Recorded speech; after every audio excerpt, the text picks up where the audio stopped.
नमस्कार मंडळी, तर आज आपल्याला छायाकार्टकडून हे पार्सल आलं आहे, ज्यात आहे कुरडई, मठमुगाचे सांडगे तसेच बाजरीचे सांडगे। तर आज आपण बनवणार आहोत कुरडईची भाजी। कुरडई 15 मिनिटं पाण्यात भिजत ठेवा।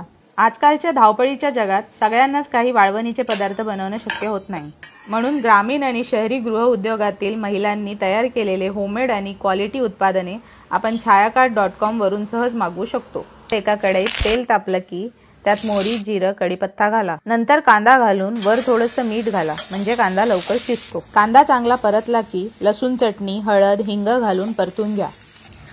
त्यात भिजलेली कुरडई घालून मिक्स करा।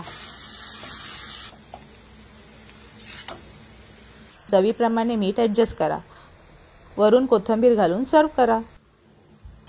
महिलांच्या आर्थिक सक्षमीकरणासाठी छायाकार्ट.com हे स्टार्टअप सुरू करण्यात आलं आहे। तर घरगुती पद्धतीने बनवलेली ही गृह उद्योगाची उत्पादने खरेदी करण्यासाठी नक्की व्हिजिट करा छायाकार्ट.com। अधिक माहिती